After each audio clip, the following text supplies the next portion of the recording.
Hey guys, Brian from Audiohead here. Today we have a review in partnership with the Part-Time Audiophile. That's parttimeaudiophile.com. This is the AMR iFi, iCan, and the iDac.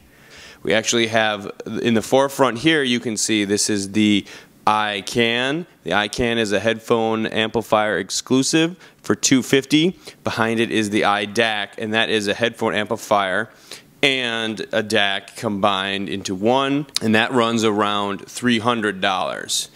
So the headphone amplifier you see before you, the iCan, is actually a Class A headphone amplifier.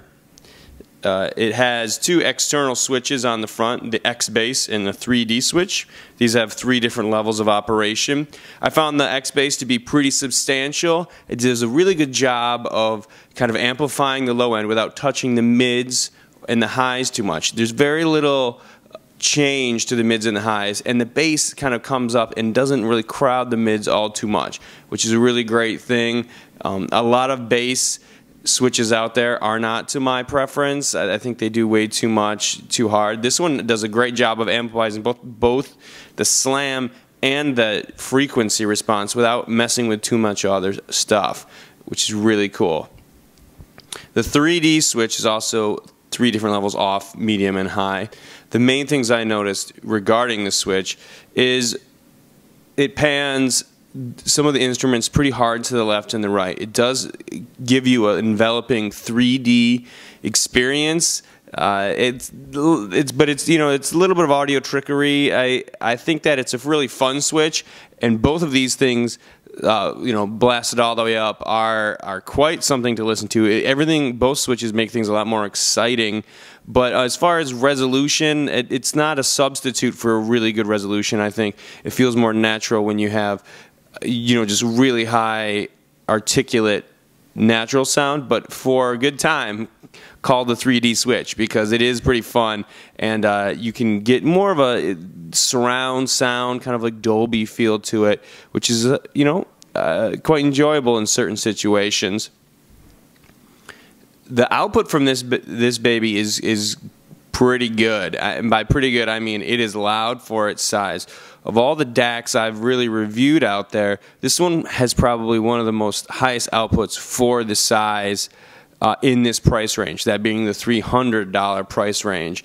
So it definitely has more output for those hungry, hard to drive headphones that, you know, with really high impedances, compared to like the Dragonfly or even the HRT micro streamer that's out on the market right now. So the shining point for this amp really is the power output compared to a lot of other amps out there for this price range. So it was this particular one, the iCan, has more of a kind of Class A feel to it. It's a little more organic sounding than perhaps some of the other amps out there. So it's if you're looking for something with power and you're looking for just a headphone amp for full-size headphones, this one, it may definitely be one that you want to check out. I did notice that it wasn't ideal pairings with in-ear monitors. The jump on the volume dial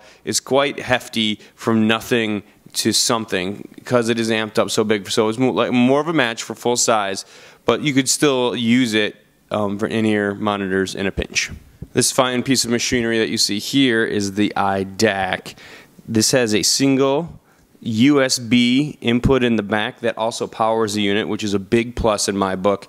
I like to see that kind of self-powered stuff. There's also a companion USB power supply if you want to kind of change up and refine the power itself, kind of like a little bit of a line conditioner for that thing. They offer that separately on the website. You can check that out.